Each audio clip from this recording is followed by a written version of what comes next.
कि अब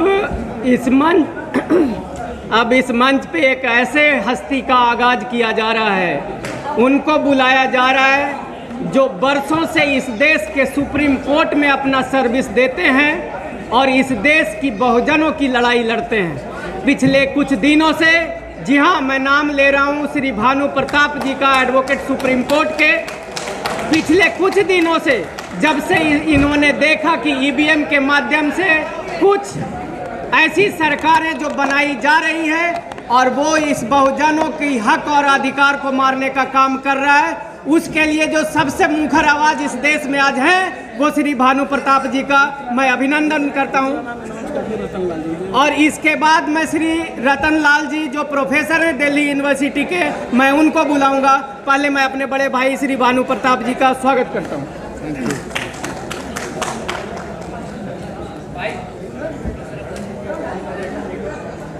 बहुत बहुत शुक्रिया आपका।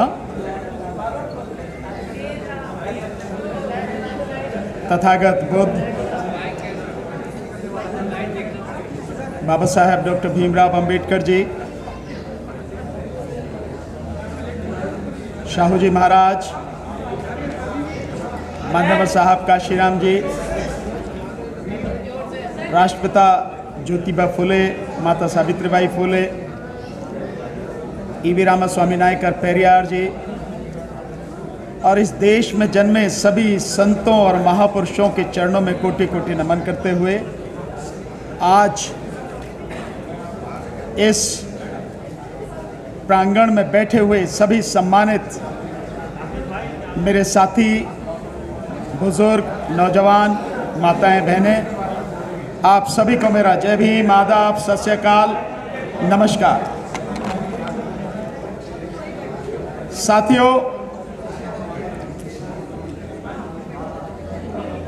आज तक लड़ते लड़ते जो मैं समझ पाया हूं वो ये है कि समस्याएं हमारी एक नहीं है, समस्याएं हमारी बहुत हैं। उन समस्याओं की चर्चा करने का कोई अर्थ इस समय मैं नहीं समझता, क्योंकि हम में से हर कोई जानता है हमारी समस्याएं क्या है। जो इस समय सबसे ज्यादा जरूरी है, इन समस्याओं का समाधान कैसे हो। और हमारे सामने जो बिल्कुल दिख रहा है, जो सबसे बड़ा संकट है, उस संकट से हम कैसे निजात पाए, उस संकट से कैसे हम बाहर निकलें, उस संकट को हम कैसे रोकें। सबसे बड़ी समस्या इस समय ये है। और मैं समझता हूं कि इस समय जो आपातकाल है वो एक ही है कि किस तरह से मोदी को उसका सच दुनिया के सामने लाके उसका पर्दाफाश करके ईवीएम को हटा के उसे सत्ता में आने से रोका जाए। इसके अलावा दूसरा मुझे नहीं लगता कुछ भी है। अगर हम ईवीएम को रोक पाए तो निश्चित रूप से हमारी जो बाकी दिक्कतें हैं, बाकी समस्याएं हैं, उनका समाधान का रास्ता भी निकलना शुरू हो जाएगा। लेकिन पहले हर सूरत में ईवीएम को हमें रोकना पड़ेगा और 2024 का चुनाव किसी कीमत में भी ईवीएम से ना हो पाए, इसके लिए लड़ना पड़ेगा। मैं लड़ाई की बात कर रहा हूं, केवल सुनने की नहीं, लड़ना पड़ेगा। और लड़ाई सड़क पर होती है, लड़ाई बंद कमरों में नहीं होती, घर में बैठ के नहीं होती, केवल सुनने से नहीं होती, सड़क पे आके कदम से कदम और कंधे से कंधा मिलाकर संघर्ष करने से होती है। अगर 4 महीने, आने वाले 4 महीने, आज 30 जनवरी है, कल 31 और उसके बाद में फरवरी का महीना शुरू हो जाएगा। गिनती के 4 महीने इस देश के लोग अगर ईमानदारी से लड़ लिए, ईमानदारी से, तो इस देश का इतिहास ही कुछ और होगा। जो वो रचना चाह रहे हैं उससे बिल्कुल उलट होगा अगर ईमानदारी से आप लड़ लिए तो। और जितने लोग यहां बैठे हैं, अगर इन्होंने भी ईमानदारी से काम किया तो दिल्ली को खड़ा करने में 15 दिन से ज्यादा नहीं लगेंगे और अकेले दिल्ली अगर खड़ा हो गई तो सरकार घुटनों पर आ जाएगी। अगर दिल्ली खड़ा हो गई तो अब हमें सिर्फ काम ही करना है। और काम क्या करना है?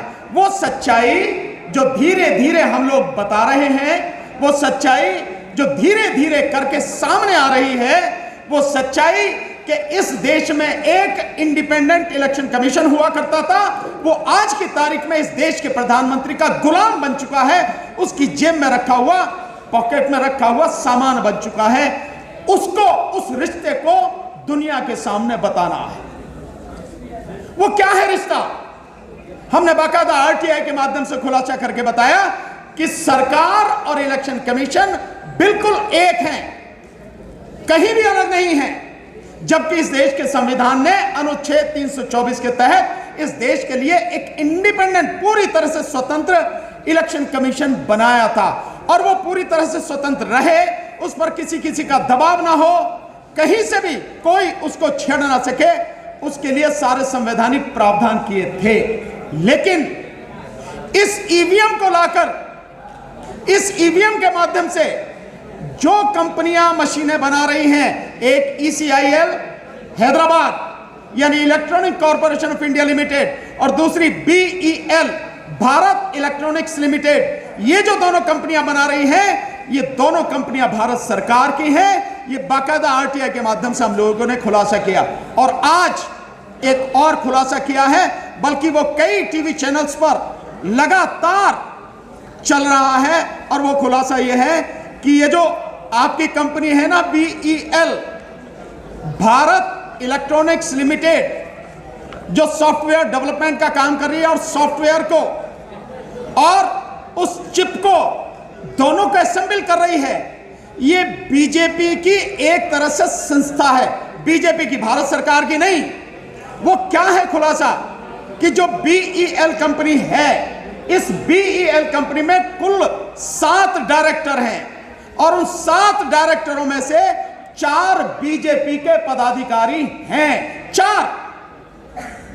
तो BEL कंपनी जो है, भारत इलेक्ट्रॉनिक्स कंपनी लिमिटेड जो है, BEL न रह के आज की तारीख में बीजेपी इलेक्ट्रॉनिक्स लिमिटेड बन गई है, भारत इलेक्ट्रॉनिक्स लिमिटेड की जगह पर।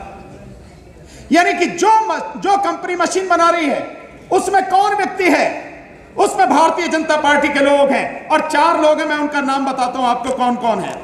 एक है डॉक्टर पार्थसारथी, ये ओबीसी जो मोर्चा है बीजेपी का, उसके नेशनल सेक्रेटरी हैं, ये एक डायरेक्टर हैं BEL के। दूसरे हैं ये मनसुख भाई, श्यामजी भाई कचारिया, ये राजकोट से है और राजकोट में बीजेपी का डिस्ट्रिक्ट प्रेसिडेंट है, ये बड़ा बिजनेसमैन है, साइंस का विद्यार्थी है, ये उसका डायरेक्टर है।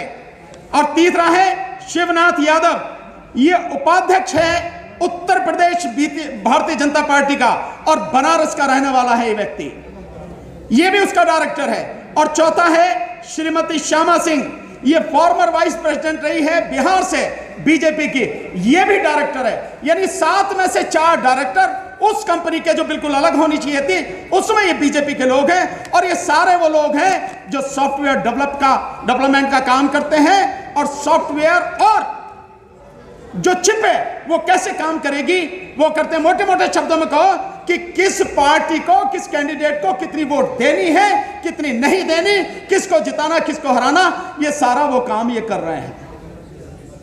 और ये जो सारे लोग हैं, इनको जो एक कमेटी है इलेक्शन कमीशन की एक्सपर्ट कमेटी, उसमें भी 4 जो साइंटिस्ट हैं, जो IIT के लोग हैं, वो भी सारे के सारे बीजेपी के आदमी हैं।